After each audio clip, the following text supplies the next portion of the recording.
ദൈവനാമം മഹത്വപ്പെടുമാറാകട്ടെ. ഈ അനുഗ്രഹീതമായ ദിവസം എലോഹിം ലൈവ് മീഡിയയിലൂടെ ദൈവവചനം ശുശ്രൂഷിപ്പാൻ ദൈവം നൽകി തന്ന വിലയേറിയ അവസരത്തിനായി ദൈവത്തിന് നന്ദി പറയുന്നു. കഴിഞ്ഞ നാളുകളിൽ ശ്രോതാക്കളായ നിങ്ങൾ ഞങ്ങളോട് സഹകരിച്ച സഹകരണങ്ങൾക്കും എല്ലാ സഹായ സഹകരണങ്ങൾക്കും ഞങ്ങൾ നന്ദിയുള്ളവരാണ്. പലരും ഞങ്ങളെ പ്രോത്സാഹിപ്പിക്കാറുണ്ട്. അവർക്കെല്ലാം ക്രിസ്തുയേശുവിൻ്റെ തന്നെ നാമത്തിലുള്ള നന്ദി അറിയിക്കുകയാണ്. ദൈവത്തിൻ്റെ മാറ്റമില്ലാത്ത വചനം നമുക്ക് ജീവനും ചൈതന്യവും നൽകുന്നതാണ്.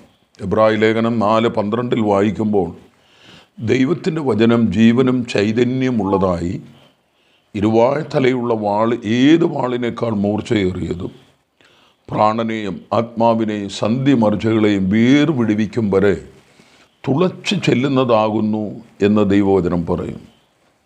സദൃശവാക്യം 30-ാം അധ്യായത്തിൻ്റെ 5-ാം വാക്യത്തിൽ ഇങ്ങനെ എഴുതിയിരിക്കുന്നു: ദൈവത്തിൻ്റെ വചനം സകലവും ശുദ്ധി ചെയ്തതാകുന്നു, തന്നിൽ ആശ്രയിക്കുന്നവർക്ക് അവൻ പരിച തന്നെ എന്നെഴുതിയിരിക്കുന്നു. അപ്പോൾ ദൈവവചനം നമുക്ക് ആശ്വാസമാണ്, നമുക്കതൊരു പരിചയമാണ്, നമുക്ക് കോട്ടയാണ്. നമുക്ക് ഓരോ ദിവസവും നമ്മുടെ വിശ്വാസത്തെ വർദ്ധിപ്പിക്കുന്നതാണ് ദൈവവചനം. ഇന്ന് നിങ്ങളോടൊപ്പമായി ദൈവവചനത്തിൽ നിന്ന് ഒരു ചിന്ത പകരുവാനായിട്ട് ഞാൻ താല്പര്യപ്പെടുകയാണ്. ഉത്തമഗീതങ്ങളുടെ പുസ്തകം 2-ാം അധ്യായം അതിൻ്റെ 1-ാമത്തെ വാക്യം വായിക്കുവാൻ ഞാൻ കർത്താവിൽ ശരണപ്പെടുകയാണ്. ഉത്തമഗീതങ്ങളുടെ പുസ്തകം 2-ാം അധ്യായം അതിൻ്റെ 1-ാമത്തെ വാക്യം. അവിടെ ഇങ്ങനെ എഴുതിയിരിക്കുന്നു: ഞാൻ ശാരോനിലെ പനിനീർ പുഷ്പവും താഴ്വരകളിലെ താമരപ്പൂവും ആകുന്നു. മുള്ളുകളുടെ ഇടയിൽ താമര പോലെ കന്യകമാരുടെ ഇടയിൽ എൻ്റെ പ്രിയ ഇരിക്കുന്നു. ദൈവനാമം മഹത്വപ്പെടുമാറാകട്ടെ. ഇസ്രയേലിൻ്റെ മധുരഗായകനായ ദാവീദ് രാജാവിൻ്റെ 10ാമത്തെ പുത്രനും ബേത്ശബയുടെ 2ാമത്തെ സന്താനവുമായി ഇസ്രയേലിൻ്റെ 3ാമത്തെ രാജാവായി യെരുശലേമിൽ എല്ലാ ഇസ്രായേലിനെയും 40 സംവത്സരം അടക്കി ഭരിച്ച മഹാനായ ഒരു രാജാവാണ് ശലോമോൻ. ഈ ശലോമോൻ എഴുതപ്പെട്ടതായ ഒരു പുസ്തകമാണ് ഉത്തമഗീതങ്ങൾ എന്ന പുസ്തകം. മലയാളത്തിൽ അതിന് ഉത്തമഗീതം എന്നെഴുതിയിരിക്കുന്നു, ഉത്തമഗീതം. തമിഴിൽ ഇതിന് ഉന്നത പാട്ട് എന്നെഴുതിയിരിക്കുന്നു, ഉന്നത പാട്ട്. ഇംഗ്ലീഷിൽ അതിന് സോങ് ഓഫ് സോങ്, പാട്ടുകളുടെ പാട്ട്. എല്ലാ ഭാഷയിലും ഈ പുസ്തകത്തിന് കൊടുത്തിരിക്കുന്ന പേര് വളരെ അർത്ഥവത്തായതാണ്. ഈ പുസ്തകം ഗദ്യ പുസ്തകത്തിൽ ഉൾപ്പെടുത്തിയിരിക്കുകയും പഴയ നിയമത്തിൽ വേദപുസ്തകത്തെ 4 ഭാഗമായിട്ട് തിരിച്ചിട്ടുണ്ട്. പഴയ നിയമത്തെ ഉൽപ്പത്തി മുതൽ ആവർത്തന പുസ്തകം വരെ ന്യായപ്രമാണ പുസ്തകവും, യോശുവ മുതൽ എസ്തേർ വരെ ചരിത്ര പുസ്തകവും, അതുപോലെ യെശയ്യാ പ്രവാചകൻ്റെ പുസ്തകം മുതൽ മലാക്കിയുടെ പുസ്തകം വരെ പ്രവചന പുസ്തകമായിട്ടും, ഇയ്യോബ് മുതൽ ഉത്തമഗീതം വരെ ഗദ്യ പുസ്തകം അല്ലെങ്കിൽ പാട്ടുകളായിട്ട് തിരിച്ചിട്ടുണ്ട്. ഇങ്ങനെ 4ആയിട്ടാണ് തിരിച്ചിരിക്കുന്നത്. അതിൽ ഈ ഗദ്യ പുസ്തകത്തിൽ അവസാനത്തെ പുസ്തകമാണ് ഉത്തമഗീതങ്ങളുടെ പുസ്തകം.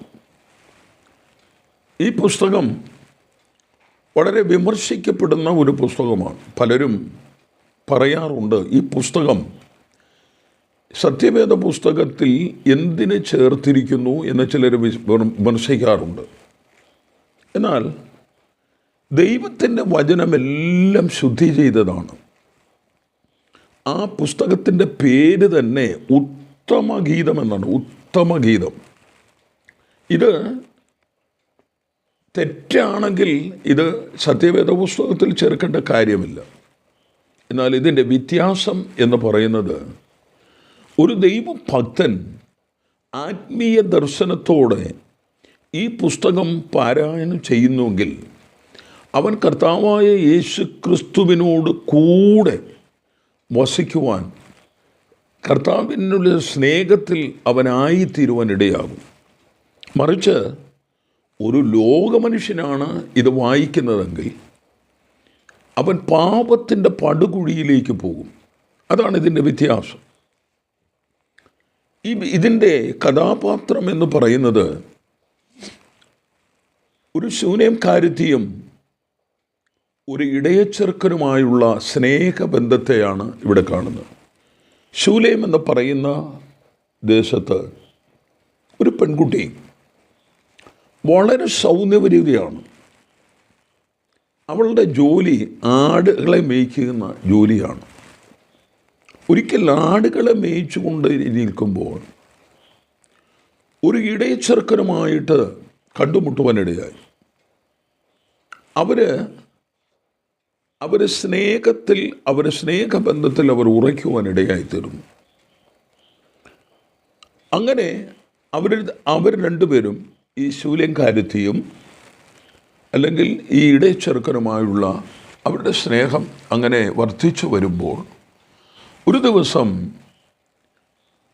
ശലോമോൻ രാജാവ് തൻ്റെ യാത്രാമധ്യത്തിൽ ഈ പെൺകുട്ടിയെ കാണുകയുണ്ടായി.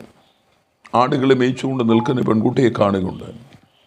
അവളിൽ ഒരു വലിയ സ്നേഹം അദ്ദേഹത്തിന് ഉടലെടുത്തു.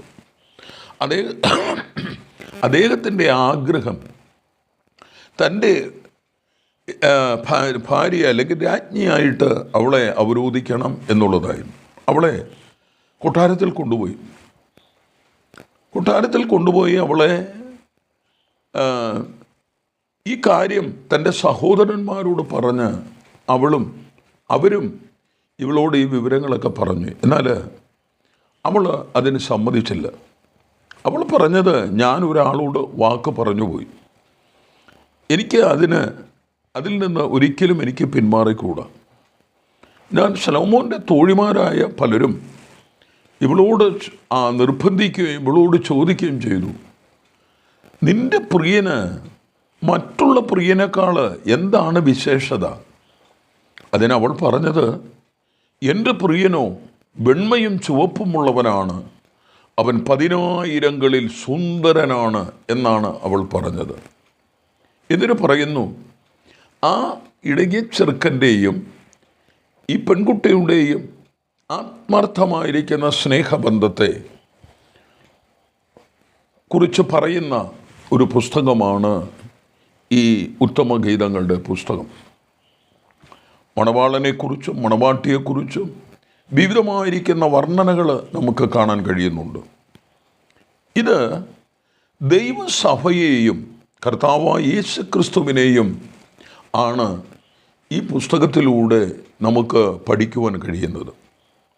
ഈ പുസ്തകത്തിൽ ദൈവസഭയെ പലതിനോടും ഉപമിച്ചിട്ടുണ്ട്.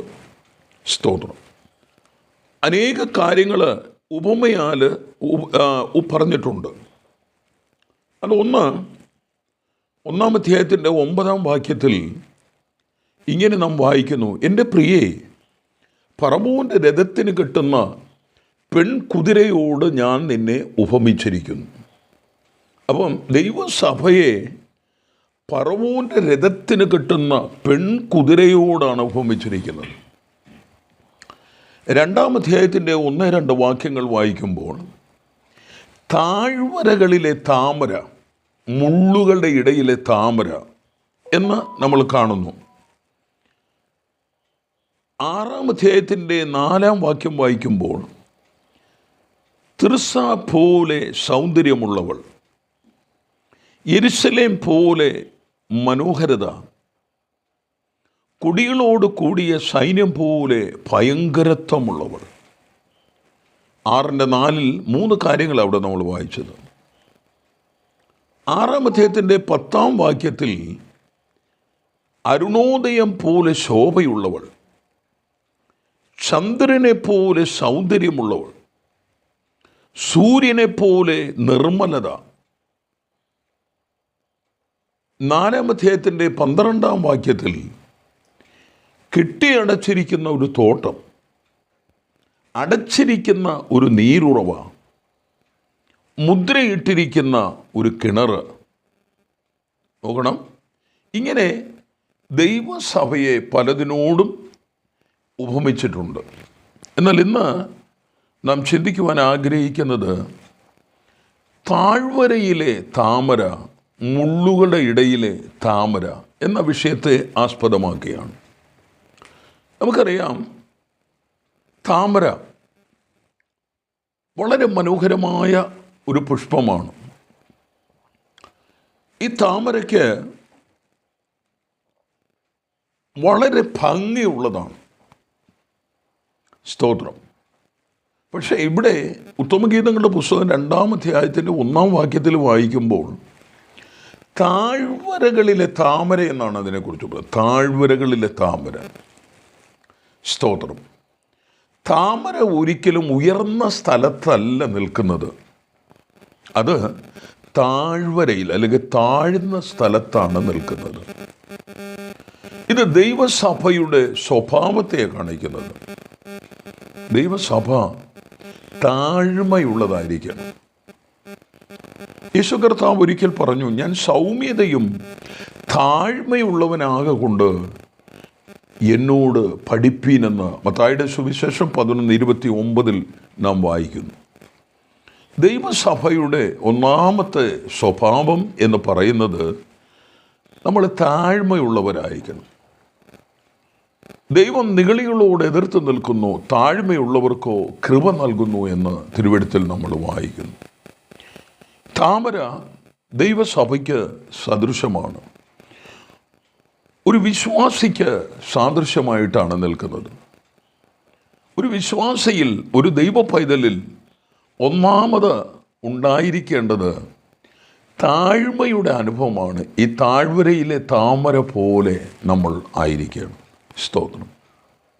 2-ാമത്തെ കാര്യം, മുള്ളുകളുടെ ഇടയിൽ താമര എന്നാണ് വായിക്കുന്നത്. മുള്ളുകളുടെ ഇടയിൽ താമര. അവിടെ ഈ താമരയ്ക്ക് കൊടുത്തിരിക്കുന്നതായ മറ്റൊരു പദപ്രയോഗം, മുള്ളുകളുടെ ഇടയിലാണ് ഇത് വളരുന്നത്. നമ്മുടെ യേശു കർത്താവ് ഒരിക്കൽ തൻ്റെ ശിഷ്യന്മാരെ അയക്കുമ്പോൾ ഇങ്ങനെ പറഞ്ഞ് അവരെ അയച്ചതായിട്ട് നമ്മൾ വായിക്കുന്നുണ്ട്. ചെന്നായ്ക്കളുടെ നടുവിൽ കുഞ്ഞാടുകളെ പോലെ ഞാൻ നിങ്ങളെ അയക്കുന്നു. ചെന്നായ്ക്കളുടെ നടുവിൽ കുഞ്ഞാടുകളെ പോലെ. അതുപോലെ തന്നെയാണ് ഈ താമര മുള്ളുകളുടെ ഇടയിലാണ്. സ്തോത്രം. ഈ മുള്ളുകളുടെ ഇടയിൽ താമര എന്ന് പറയുന്നത് വളരെ കഷ്ടതയുടെയും പ്രതികൂലത്തിൻ്റെയും അനുഭവത്തെയാണ് ഈ മുള്ള് നമ്മളെ കാണിക്കുന്നത്. സ്തോത്രം. പക്ഷേ ഈ മുള്ളുകളുടെ ഇടയിലാണ് അത് വളരുന്നതെങ്കിലും ഈ പുഷ്പത്തിന് യാതൊരു കേടും സംഭവിക്കുന്നില്ല. വളരെ അനുഗ്രഹിക്കപ്പെട്ടൊരു ചിന്തയാണ് ദൈവത്തിലെ. കാരണം ദൈവത്തിൻ്റെ വചനത്തിൽ ഇങ്ങനെ എഴുതിയിരിക്കുന്നു, ദൈവം നമ്മുടെ സങ്കേതവും ബലവുമാകുന്നു, കഷ്ടങ്ങളിൽ അവൻ ഏറ്റവും അടുത്ത തുണയായിരിക്കുന്നു. ആമേൻ. കഷ്ടത വരുമ്പോൾ മാറിപ്പോകുന്ന ഒരു ദൈവമല്ല നമ്മുടെ ദൈവം.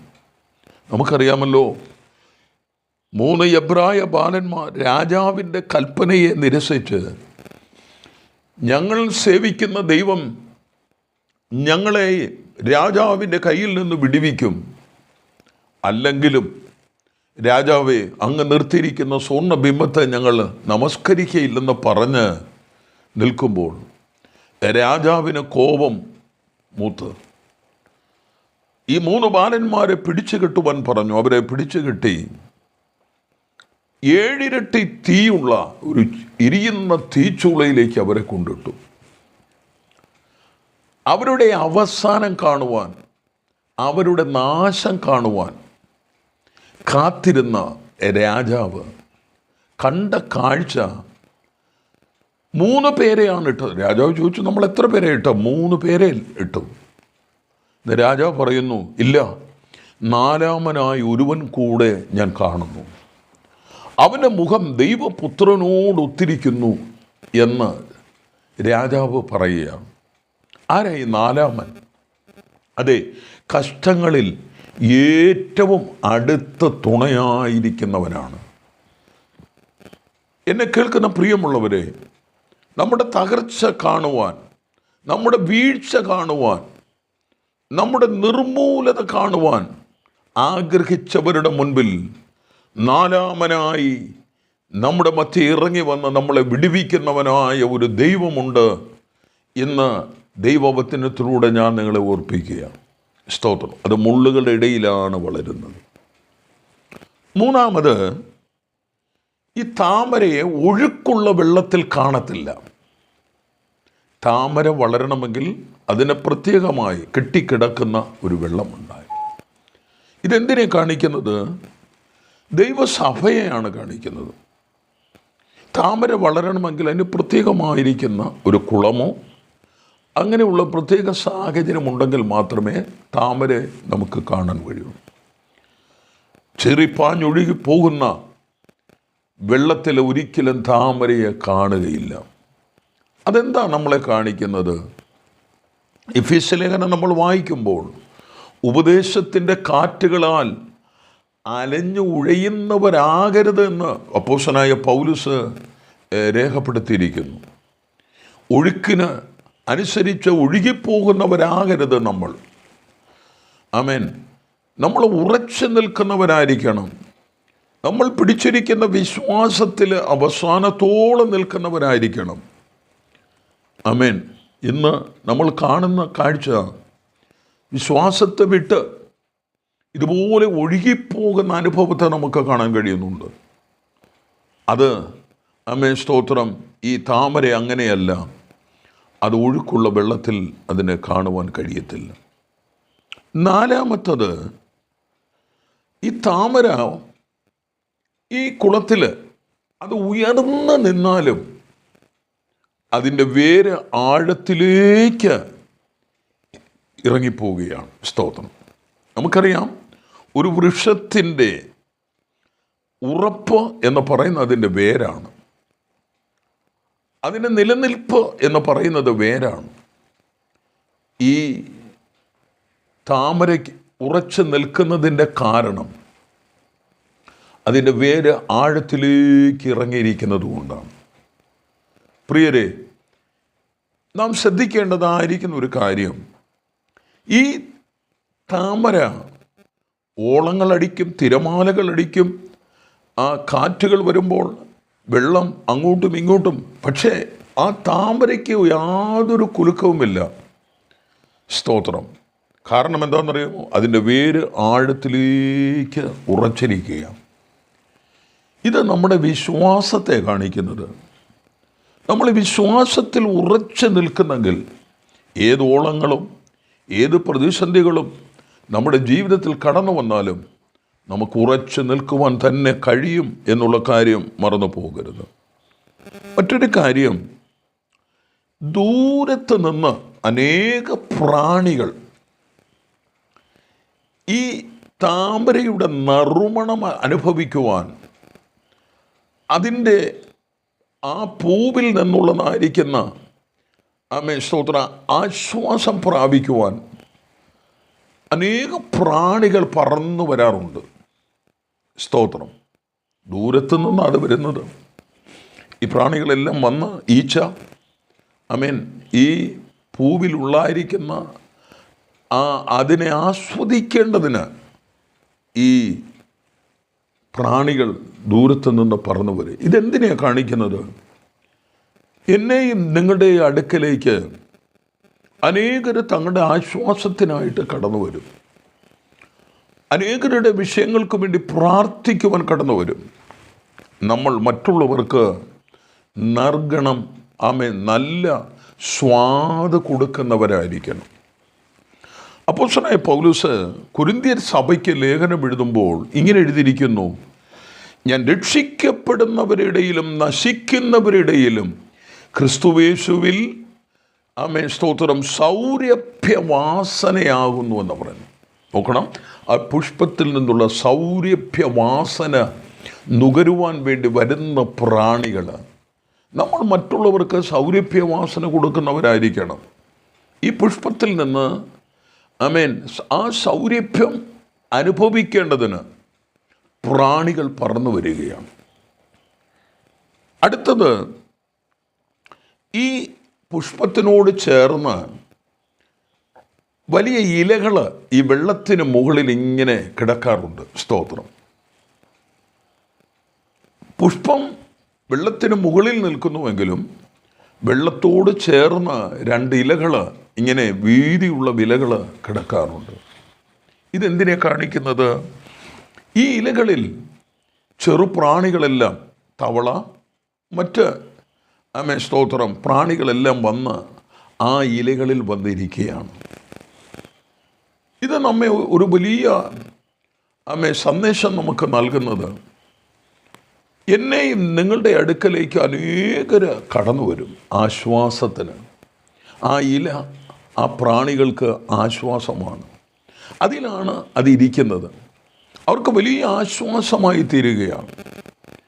അതുപോലെ നമ്മുടെ ജീവിതത്തിലും അനേകർ ആശ്വാസത്തിനായി കടന്നു വരും. നമുക്കറിയാമല്ലോ, ലൂക്കോസിൻ്റെ സുവിശേഷം 11-ാം അധ്യായം വായിക്കുമ്പോൾ അർദ്ധരാത്രിയിൽ ഒരു സ്നേഹിതൻ കടന്നു വരികയാണ്. തൻ്റെ സ്നേഹിതൻ്റെ വീട്ടിൽ വന്നപ്പോൾ തനിക്ക് വിളമ്പി കൊടുക്കുവാൻ അദ്ദേഹത്തിൻ്റെ പക്കൽ ഒന്നുമില്ല. ഇദ്ദേഹം യാത്ര ചെയ്ത് വളരെ ക്ഷീണിതനായിട്ടാണ് കടന്നു വരുന്നത്. തൻ്റെ പക്കൽ ഒന്നുമില്ല. എന്നാൽ തനിക്ക് മറ്റൊരു സ്നേഹിതനുണ്ട്.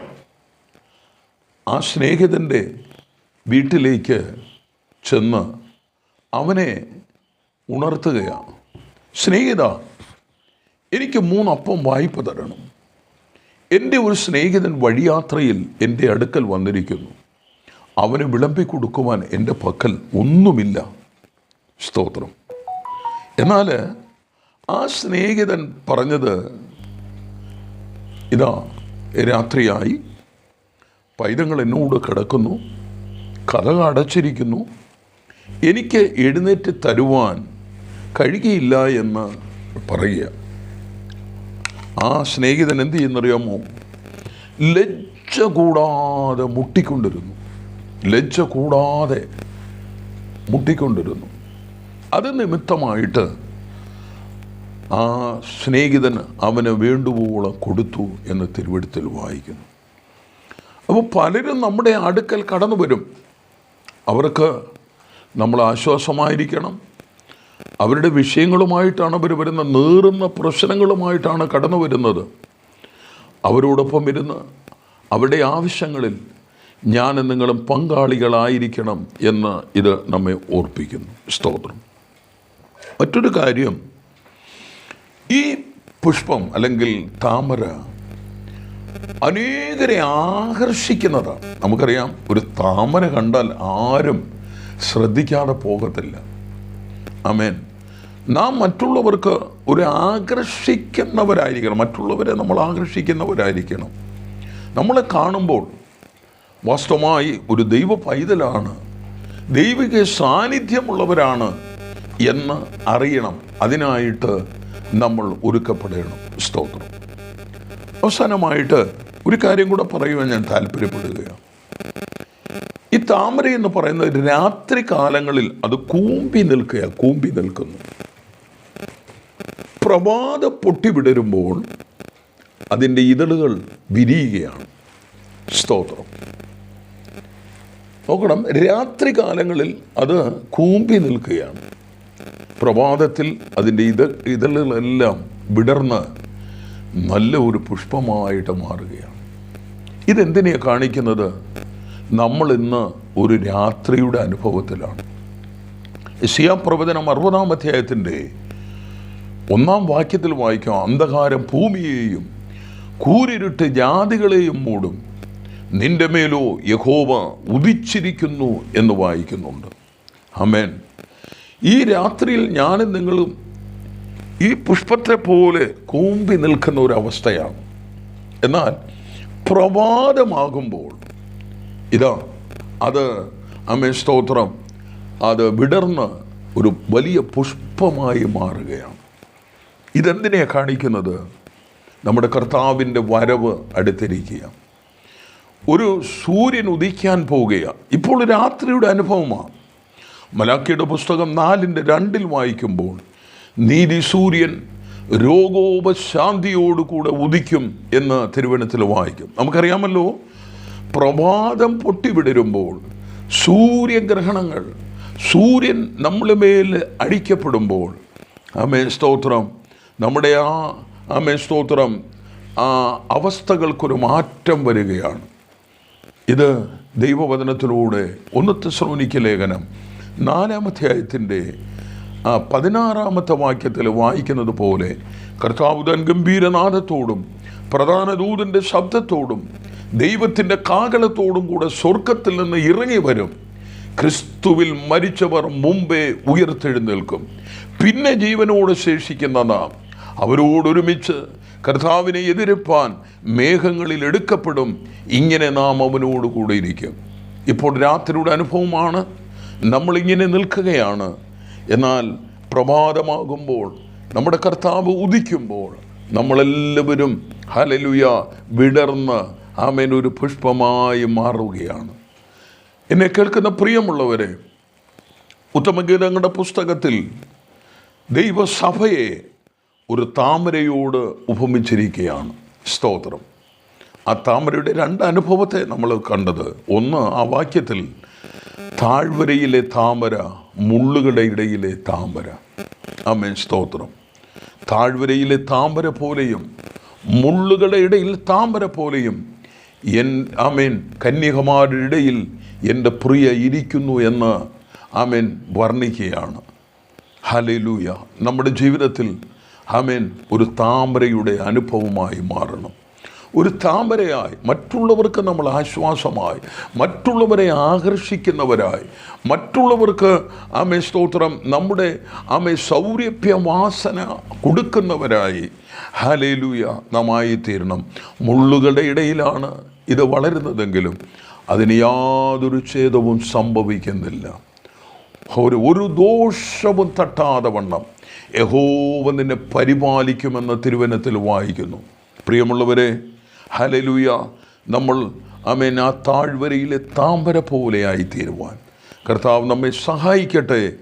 ഈ വചനങ്ങൾ നിങ്ങൾക്ക് ആശ്വാസമാകുന്നുവെങ്കിൽ ആമേൻ സ്തോത്രം, ദയവായി നിങ്ങൾ ആമേൻ സബ്സ്ക്രൈബ് ചെയ്യുകയും ആമേൻ സ്തോത്രം നിങ്ങളുടെ ആലോചനകൾ, നിങ്ങളുടെ ആമേൻ സ്തോത്രം നിങ്ങളുടെ അഭിപ്രായങ്ങൾ ഞങ്ങളെ അറിയിക്കുകയും ചെയ്യണമെന്ന് വളരെ വിനയമായി ഞങ്ങൾ അപേക്ഷിക്കുന്നു.